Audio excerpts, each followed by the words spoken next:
Dating in 2026 is broken and nobody wants to admit why.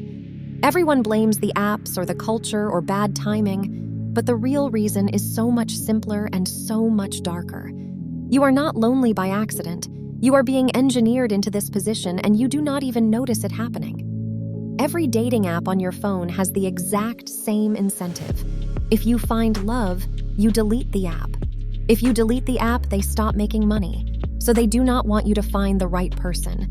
They want you to keep swiping, keep chasing, keep coming back for another hit of maybe today is the day. You think it is bad luck. It is not. It is by design. These are not glitches in the system. These are the system working exactly as built. And the dark psychology running it is identical to the tactics used by every manipulator you have ever met. The first one is love bombing, and you have already fallen for it. Love bombing is when someone comes at you with so much attention and affection that your defenses shut down completely. New match, instant connection. They text back in seconds. They plan your second date on the first one. They start talking about future plans before they even know your middle name. And your brain floods with dopamine so fast that it feels like destiny. But destiny is not an algorithm. It is a dopamine spike, and once that spike hits you, stop asking questions. The apps do this too. You open the app and every match comes at once. Super likes, gold stars. You are our top match today. It is all love bombing designed to get you addicted in the first 30 seconds. And once you are in the system, they pull it all away, which is exactly trick number 2, intermittent reinforcement. Also known as hot and cold messaging, and it is the single most effective way to make someone obsessed with you. The apps know this. Every manipulator knows this, and you keep falling for it because your brain cannot handle predictability. Intermittent reinforcement works like this. The first week they text you every morning. The second week they take 6 hours to reply. The third week they go silent for 3 days and then come back with, "Hey, what is up?" And your heart races. Like it matters. And you reply instantly even though you said you would wait. You do not wait because the waiting feels like dying. And that is the entire point. Casinos run on intermittent reinforcement. A slot machine that never pays out would have no customers. One that pays out every spin would go bankrupt. But one that pays out randomly, unpredictably, sometimes big, sometimes nothing.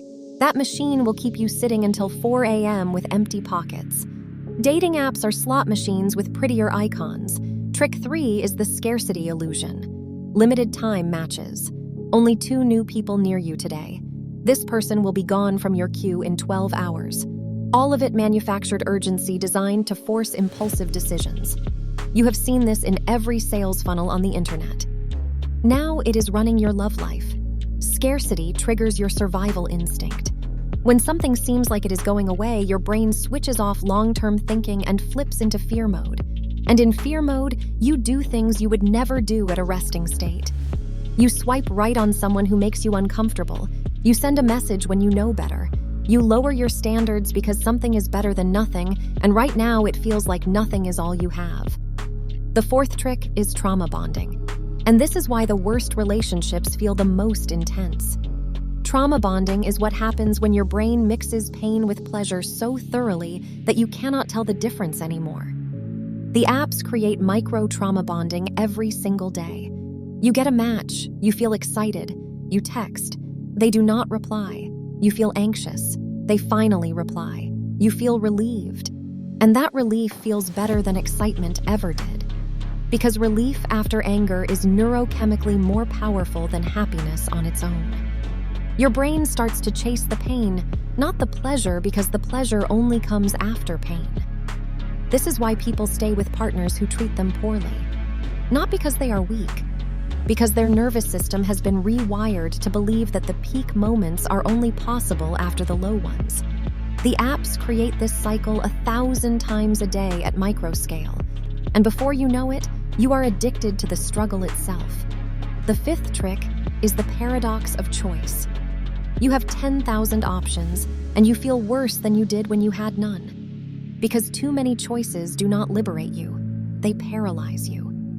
Psychologists have known this for decades, but the apps built their entire business around denying it. When you have endless options, you stop committing to anything because somewhere out there is a better option, and you will feel it every time you settle. Even if you are happy with the person in front of you, a tiny voice in the back of your head asks, "What if there is someone better just one more swipe away?" And that voice never shuts up. The apps know that commitment is their enemy, so they keep the options flowing. They keep your queue full. They keep the promise of more always just a scroll away. You are not indecisive. The game is designed so that indecision is the only possible outcome. The sixth and final trick is gamification, and it turns the most important part of your life into a slot machine with rankings and notifications and achievement badges. You earn points for swiping. You get celebrated for matching. Your dashboard looks like a video game. All of it optimized to keep you engaged long after you stopped caring why you came here in the first place. Gamification is the dark psychology tactic of the century because it hijacks your instinct to compete and win and makes you compete at a game you cannot win. The win condition is to delete the app, and none of them will ever let that happen. You are not bad at dating. The system is not broken. It is running perfectly. And if you want out, you have to recognize the pattern first. Here is how you break the loop. 1. Delete the notification permissions from every dating app on your phone. If it cannot interrupt you, it cannot control your attention. 2. Set a hard time limit. 10 minutes a day. Put a timer on. When the timer hits 0, close the app no matter what. 3. Stop treating matches like votive candles you have to tend. Not every match deserves a message. Not every message deserves a response. 4.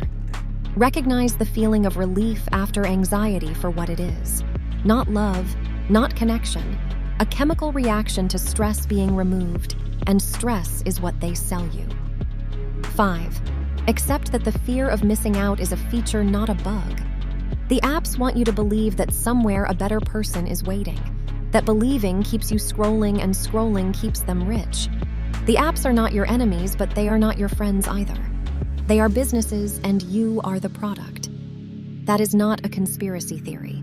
That is their business model printed in bold print on every pitch deck they show to investors. And until you treat them like businesses instead of matchmakers, you will keep getting sold to and calling it romance. Step off the machine, walk away, and start talking to people like they are people and not profiles to optimize. If you want to make videos like this yourself, check the link in the description. I use that tool for my entire workflow, and it saves hours every week. Subscribe if you want more of these breakdowns, and share this with someone you think needs to hear it. They probably do.